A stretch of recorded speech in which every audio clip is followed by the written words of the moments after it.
앞에 영광 돌립니다. 오늘 우리 하나님께서 주시는 말씀은 마가복음 9장 14절에서 24절까지의 말씀입니다. 마가복음 9장 14절에서 24절까지의 말씀. 구절이 좀 길지만 우리 한번 다 같이 천천히 합독해 보겠습니다.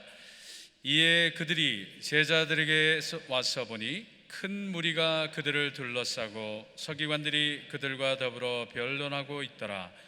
온 무리가 곧 예수를 보고 매우 놀라며 달려와 문안하거늘 예수께서 물으시되 너희가 무엇을 그들과 변론하느냐?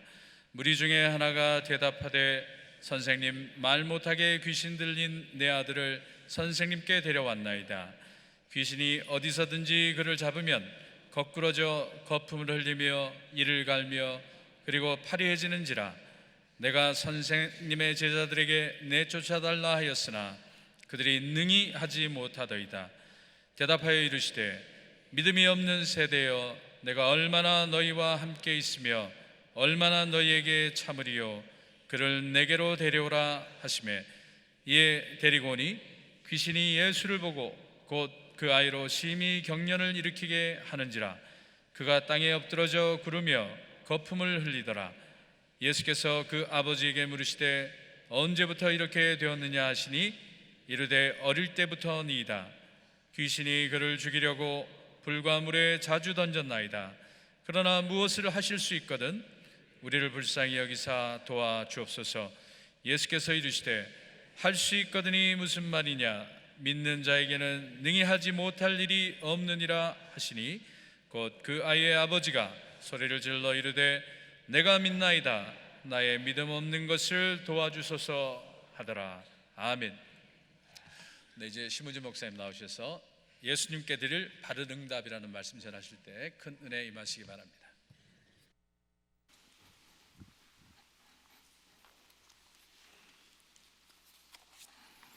할렐루야, 주님을 찬송합니다. 아멘. 비전 예배도 한번 같이 인사 나누시겠습니다. 할렐루야. 오늘 하루 주님께서 또 귀한 말씀 주시리라고 생각합니다. 사랑하는 교회 여러분, 예전에 제가 윈블던 그 테니스 경기를 본 적이 있습니다. 그때 이 강력한 서브로 갑자기 우승 호불호까지도 얘기가 됐던 신예 선수가 하나 있었습니다. 이 친구가 얼마나 서브를 강력하게 넣었던지 그때 당시에 유명했던 선수들이 막 다 나가 떨어졌습니다. 그런데 16강에 이렇게 올라갔을 때 이 선수가 갑자기 이렇게 흔들리기 시작을 했습니다. 이 서브는 잘 되었지만 이게 상대편이 이렇게 받아서 넘기는 리시브를 실수하기 시작을 하면서 흔들리게 됐고 경기가 굉장히 어려워졌습니다. 그러니까 그 경기를 중계하던 아나운서가 이런 이야기를 했습니다. 테니스 경기를 할 때 경기를 압도적으로 이렇게 이끌어가는 비결은 강력한 서비스를 이렇게 준비하는 것이지만 우승 트로피를 들어 올리기 위해서는 그것만으로는 부족하고 상대방이 넘기는 공을 이렇게 멋지게 받아 넘기는 좋은 리시브가 꼭 필요하다고 하는 그런 이야기를 했습니다.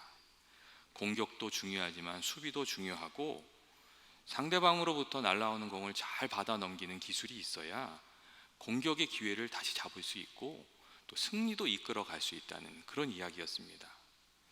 여러분, 우리들이 이렇게 살아가는 이 삶도 비슷한 점이 있습니다. 우리가 원해서 주도적으로 이렇게 해 나가는 일들도 잘 해야 되지만 내 뜻과 상관없이 또 내게 주어지는 일들도 잘 감당해야 됩니다. 이유 없이 억울하게 당하는 사건들, 또 매너 없이 갑자기 찾아와서 거칠게 우리를 대하는 사람들, 내 실수가 아니라 다른 이의 실수로 인해서 감당해야 되는 그런 일들도 우리가 잘 감당해야 됩니다. 이런 일들을 통해서 우리의 그 진면목이 나타나게 되고 또 이런 상황에 우리가 보이는 말이나 행동이 우리가 이제 해나가는 일이나 또 관계들에 아주 많은 영향을 미치기 때문입니다. 예전에 어떤 한 축구 선수가 축구 경기하다가 축구 스타였는데 꽤 유명한 사람이었는데 실축했거든요. 그랬더니 경기가 끝난 다음에 정말 기자들이 파리떼 같이 달려들어서 이 사람의 실수에 대해서 집요하게 물었어요. 그러니까 이 축구 스타가 참다가 못 견뎌서 그냥 그 기자들한테 욕을 한마디 해줬거든요. 근데 그 다음에 다른 건 다 빼고, 앞뒤 사정 다 빼고, 이 축구 선수가 욕한 것만 계속 기사가 되는 거예요. 그래서 결국 억울하게 벌금도 내야 됐고 아주 공개적으로 사과도 해야 됐습니다. 이 축구 스타가 좀 억울하게 이렇게 당했다는 그런 의견도 있어서 나중에 전후 사정이 다 신문에 알려지긴 했지만, 이미 그에게 찾아왔던 손해를 만회할 수는 그런 것은 그 방법이, 그런 회복을 할 수 있는 것이 아니었습니다. 여러분, 우리가 살아가는 그 삶 속에서, 성도의 삶 속에도 어려운 일 찾아왔을 때, 또 마음 상하는 일이 생겼을 때, 원치 않는 상황이 우리에게 이렇게 찾아왔을 때, 좀 신앙적인 안목에서 그 일을 바라보고 바르게 응답하는 삶이 우리에게 필요합니다. 그냥 불평이나 불만으로 그 일을 이렇게 치부해서 이렇게 상대하는 것이 아니라, 그 일을 귀찮은 일처럼 밀어버리는 것이 아니라, 정말 믿음의 관점에서 그 일을 보고 또 믿음의 말로 이렇게 우리에게 주어진 그 도전을 잘 응답해가는 그런 삶이 필요하다는 것입니다. 그래야 우리가 후회할 일 남기지 않고 좀 성도답게, 또 하나님께서 약속해 주신 그 풍성한 삶으로 하루하루 나아갈 수 있게 되기 때문입니다. 여러분, 특별히 우리가 어려운 상황에 처했을 때 우리가 말을 잘해야 됩니다. 이 말을 어떻게 하느냐에 따라 친구가 원수 되고 또 원수가 친구도 됩니다. 이렇게 막 얽혀있던 문제인데 말 한마디로 그 문제가 풀어질 수 있는 실마리가 생기기도 하고, 또 반대로 정말 이 일은 그냥 되는 일이야 그렇게 생각했는데 그 말 한마디로 실수해가지고 그 일을 다 날려버리기도 합니다. 그래서 잠언 말씀을 보면 경우에 합당한 말은 아로새긴 은 쟁반의 금 사과라고 이렇게 말하고 있습니다.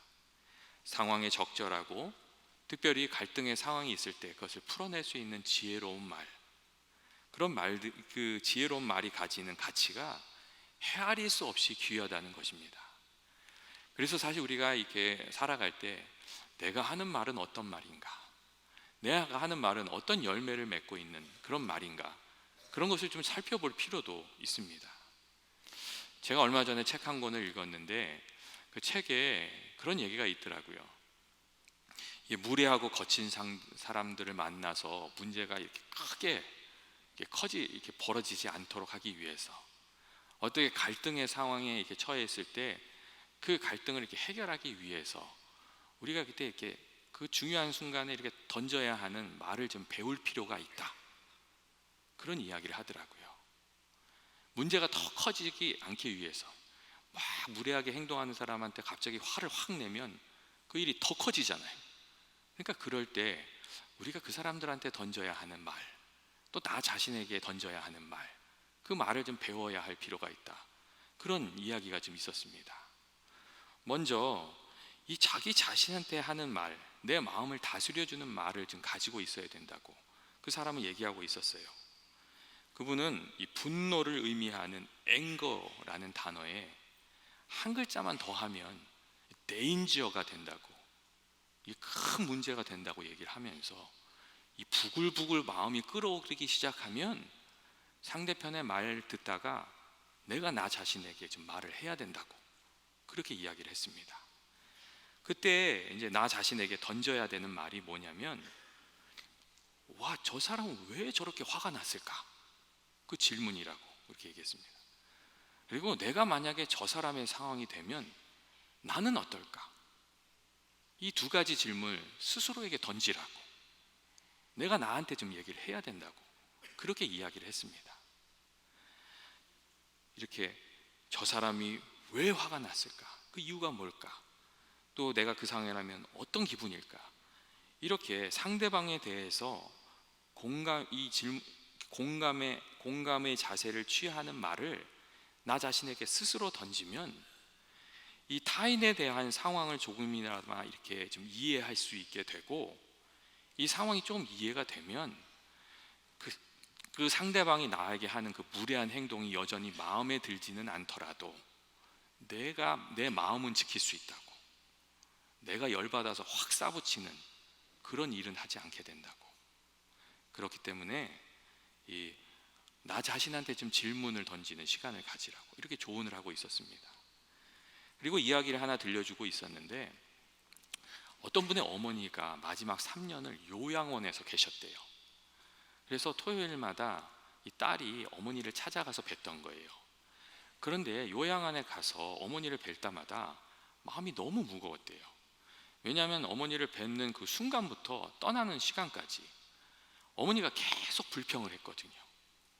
옆에 있는 사람 욕도 하고, 건너편에 있는 사람, 거기서 일하는 사람 욕하고, 그 다음에 찾아오는 그게 왜 이것밖에 안 되냐 욕하고, 계속 불평을 하신 거예요. 그래서 이 요양원에 갈 때마다 마음이 굉장히 무거웠대요. 그리고 좀 불평하는 마음이 있었어요. 어머니 미워하는 마음도 생겼대요. 그런데 어느 날 자기 자신에게 이런 질문이 생기더래요. 하루 18시간을 침대에 누워 보낸다면 기분이 어떨까? 귀가 멍멍하게 텔레비전을 하루 종일 틀어놓는 사람과 늘 같은 방에서 살아야 된다면 그 마음은 어떨까? 전혀 나아질 것 같지 않은 고통을 아침에 일어날 때마다 느껴야 한다면 나는 어떨까? 이런 질문을 던지다 보니까 어머니를 향해 품었던 분노가 사라지면서 토요일 날 하루 나와서 어머니를 뵙는 것은 정말 내가 감당하는 아주 최소한의 일이구나, 그런 마음이 찾아왔다는 이야기를 이렇게 들려주고 있었습니다. 저 사람이 왜 그러는 것일까? 상대편의 입장에서 조금이라도 생각하려고 하면 다른 게 아니라 내 마음을 잘 컨트롤할 수 있다는 그런 이야기였습니다. 그리고 또 하나, 이 거친 말로 우리를 이렇게 행동하는 그런 사람들에게 이렇게 해줘야 할 말도 하나 이렇게 얘기하고 있었는데, 그 말이 뭐냐면, 이 상대방이 막 거친 말로 공격해서 뭐라고 해야 될지 잘 모르면 그게 무슨 뜻이지요? 이렇게 질문을 해서 그 공을 상대방한테 다시 넘겨주라고 그렇게 권면을 하고 있었습니다. 이렇게 그게 무슨 뜻이에요? 이렇게 묻는 게 여러모로 도움이 되는데, 일단은 상대방의 말에 대한 대답이 되고, 그 다음에 분노를 이렇게 지연시켜서 공격적으로 바로 대응하지 않게 해주는 장점이 있다고 그런 이야기를 했어요. 그리고 상대방의 의중을 살피면서 적절한 말로 그 상황에 대처할 수 있게 해주는 그 묘미가 있다고, 뭐라고 해야 될지 모를 때는, 갑자기 당황할 때는 그게 무슨 뜻이죠? 이렇게 물어보라고 이렇게 제안을 하고 있었습니다. 그러면서 이제 한 가지 이야기를 들려주고 있었는데, 16살 먹은 아들이 학교 갔다 오더니 갑자기 엄마한테 찾아와가지고 엄마 너무 민하다고, 너무 밉다고, 나는 우리 엄마가 아니었으면 좋겠다고 갑자기 이렇게 확 쏘아붙이더랍니다. 그 엄마가 그 얘기를 듣는 순간, 야, 이 배은망덕한 놈아, 내가 너를 키우느라고 얼마나 고생을 했는데 네가 나한테 이런 얘기를 하냐? 이런 말을 해주고 싶은 마음이 굴뚝같이 들었는데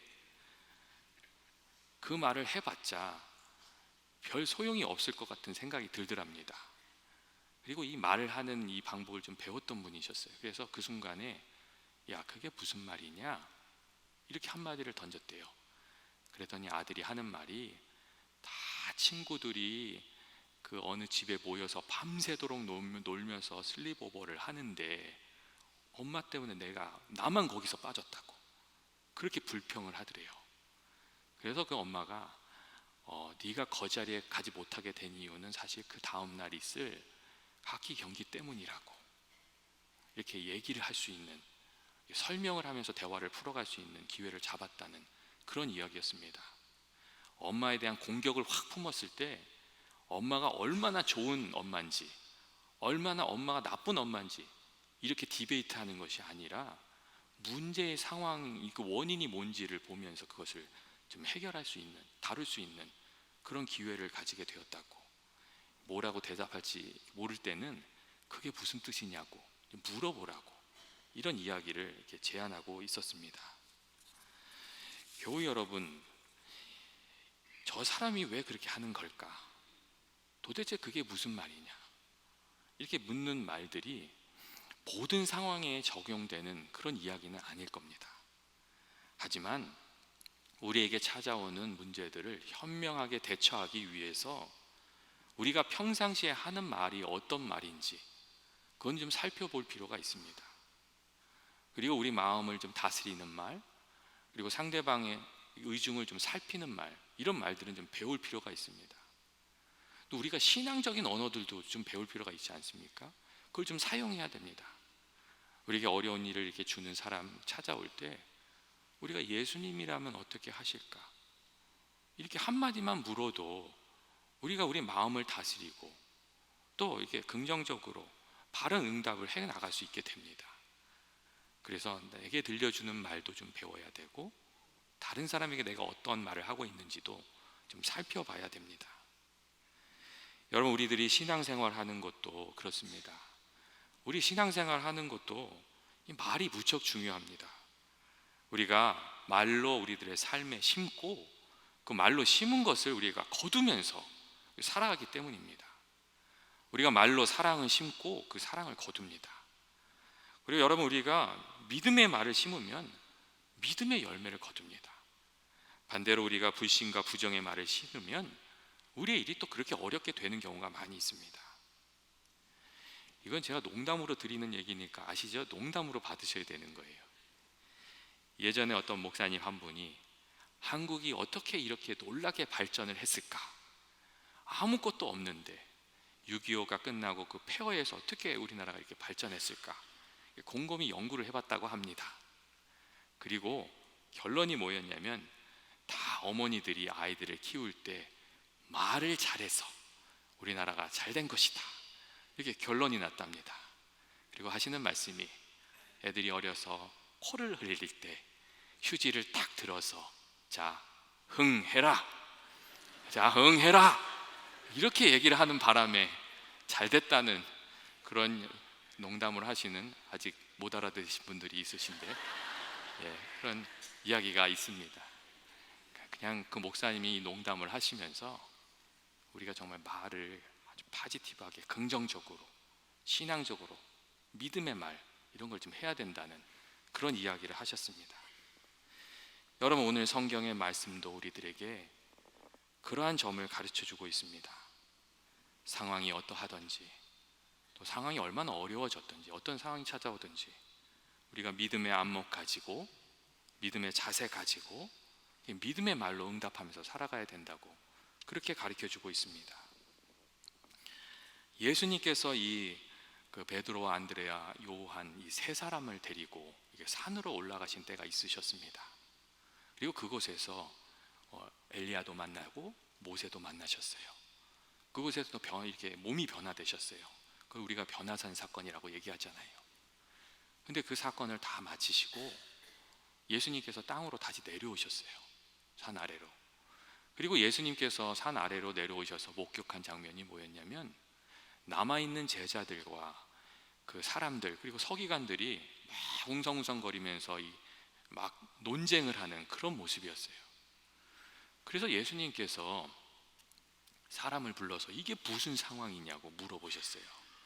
그랬더니 사람들이 하는 말이, 한 아버지가 오랜 시간 귀신에 들린 아들을 고쳐달라고 예수님을 찾아왔는데 제자들이 자기들이 한번 고쳐보겠다고 나섰다가 이게 고치지 못해서 왜 이 일이 고쳐지지 않는 것이냐 막 말싸움이 붙고 그랬다는 그런 이야기를 예수님한테 이렇게 사람들이 들려줬습니다. 예수님을 만나러 왔으면 좀 기다리면 될 텐데 제자들이 어깨에 힘주고 한번 나섰다가 아주 낭패를 당한 그런 상황이었습니다. 그리고 자기들만 낭패를 당한 것이 아니라 스승이 된 예수님께도 부끄럽게, 예수님까지도 부끄럽게 만드는 그런 상황이었습니다. 예수님께서 이 사람들의 이야기를 통해서 이게 어떤 일이 벌어졌는지 그 사태를 다 아시고 예수님께서 안타까워하시면서 이런 말씀을 하셨어요. 믿음이 없는 세대를 좀 책망하셨어요. 그리고 나서 사람들에게 그를 내게로 데리고 오라, 그렇게 말씀하셨습니다. 그 사람을 이렇게 데려왔을 때 그 사람이 막 귀신이 그 사람을 경련을 일으켜서 쓰러뜨리니까 예수님께서 그 아버지에게 또 물어보셨어요. 이 아들이 언제부터 그렇게 됐냐고 이렇게 물어봤어요. 그런데 이 아버지가 그 자식의, 그 아들의 상황을 설명하고 나서 한 얘기가, 하필이면 이 제자들을 포함해서 사람들의 그 믿음 없음을 이렇게 예수님께서 한탄하셨는데, 그 예수님께서 한 이야기가 뭐였냐면, 예수님, 뭘 좀 하실 수 있으시면 우리를 불쌍히 여기셔서 좀 도와주십시오 하는 이런 얘기였어요. 사실 이 아버지가 이렇게 말했던 것이 좀 이해가 되는 부분이 있었습니다. 왜냐하면 그가 그동안 그 아들을 고치고자 세상에서 이렇게 많은 노력을 했지만 또 계속해서 실망하고 속아왔기 때문이었습니다. 많은 의원을 찾아갔지만 그 아들을 고치지 못했고, 또 용하다는 사람들을 만났지만 그 아들 고치지 못했고, 마지막으로 예수님이 용하다 그래서 예수님 찾아왔는데 그 제자들이 고치지 못했기 때문이었습니다. 그래서 거의 그냥 자포자기하는 심정으로 예수님, 뭘 하실 수 있으시면 좀 도와주십시오, 이렇게 이야기하고 있었던 것이었습니다. 그런데 이 말을 들은 예수님께서 그 자포자기한 심정으로 나오는 그 사람의 모습이 얼마나 답답하셨는지, 할 수 있거든이 무슨 말이냐, 믿는 자에게는 능치 못함이 없다 하는 말로 그 사람의 믿음 없는 마음을 일깨워 주셨습니다. 여러분, 할 수 있거든이 무슨 말이냐, 믿는 자에게는 능치 못함이 없느니라 하신 이 예수님의 말씀은 이 세상에 살면서 어떤 일을 경험했던지, 그가 그동안 어떤 상황에 처해 있었든지 하나님 앞에 나올 때는 믿음을 가지고 나와야 한다는 그런 예수님의 말씀이었습니다. 하나님께서 하시고자 하시면 못할 일이 없고, 하나님께서 닫으시면 열 자가 없고, 또 하나님이 열고자 하시면 닫을 자가 없다는 것을, 정말 하나님께서 능치 못하신 전능하신 하나님이시라는 그 믿음을 가지고 하나님께 나와서 간구해야지, 할 수 있거든이 무슨 말이냐, 그런 마음으로 나와서 어떻게 하겠느냐, 예수님이 그런 말씀을 들려주셨던 것이었습니다. 그리고 예수님의 이 말씀에 아버지가 소리를 지르면서 내가 믿습니다, 나의 믿음이 없는 것을 좀 도와주십시오, 이렇게 응답하는 그 아버지의 그 응답을 듣고, 그 고백을 듣고 예수님께서 그 아들을 고쳐주셨습니다. 사랑하는 교우 여러분, 할 수 있거든이 무슨 말이냐, 믿는 자에게 능치 못함이 없다고 하시는 이 예수님의 말씀이 우리에게 가르쳐 주는 것이 무엇입니까? 이 말씀이 우리에게 말씀하는 것은 우리의 상황이 어떠하든지, 또 우리가 얼마나 어려운 상황을 겪어왔든지, 또 우리의 처지가 어떠할 건지 상관없이 하나님 아버지 앞에 나아갈 때는 믿음으로 나아가야 한다는 것을 가르쳐주고 있는 것입니다. 사랑이 어려울수록 믿음의 말로, 또 믿음의 행동으로 살아가야 한다는 것을 가르쳐주고, 사실 또 어려울수록 더 믿음을 붙들고 나아가야 한다는 것을 우리에게 말씀해주고 계시는 것입니다. 사랑하는 교우 여러분, 성도의 입에서 좀 부정적인 것들은, 그 부정적인 말들은 좀 더 다 떠나가야 됩니다. 뭐 일이 다 끝났다는 이야기나, 야, 그 일은 소망이 없다는 이야기들, 야, 저 사람은 싹수가 노랗다는 이야기들, 힘들어서 죽겠다는 말들, 여러분, 이런 이야기들은 좀 다 떠나가고 믿음의 말, 또 사랑의 말, 또 소망의 말, 그런 말들이, 또 감사의 말, 이런 말들이 우리의 삶에 가득 있어야 됩니다. 그리고 또 우리가 어려울수록 더욱 믿음으로, 믿음의 행동으로 이렇게 하루하루를 살아가야 됩니다.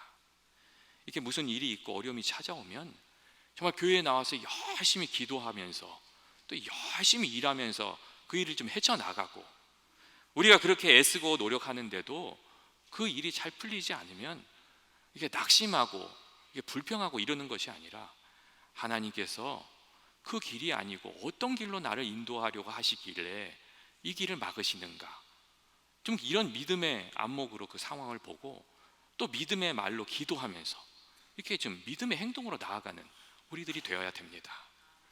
하나님 아버지 지금 이 상황이 막혀 있습니다. 하나님 아버지, 그렇다면 이제 우리가 어떻게 해야 됩니까? 이제 새롭게 나아갈 길도 좀 알려주십시오. 이렇게 믿음으로 기도하면서 또 열심히 새로운 길을 좀 모색하면서 또 순종하고 좀 도전하면서 그렇게 나아가는 것이 믿음의 삶이라는 것입니다. 오늘 성경 말씀을 보시면 예수님께서 사람들에게 그를 데리고 오라 이렇게 말씀하셨습니다. 세상에서 해결하지 못한 문제, 오랜 시간 그 아버지와 아들을 괴롭히던 문제, 예수님께 가지고 나아오라고 예수님이 그렇게 말씀하셨습니다. 그리고 사람들이 그 사람을 예수님께 데리고 왔을 때 예수님께서는 오랜 시간 사단의 권세에 사로잡혀서 고통하고 신음하고 있던 이 사람을 능력의 말씀으로 깨끗이 낫게 하여 주셨습니다.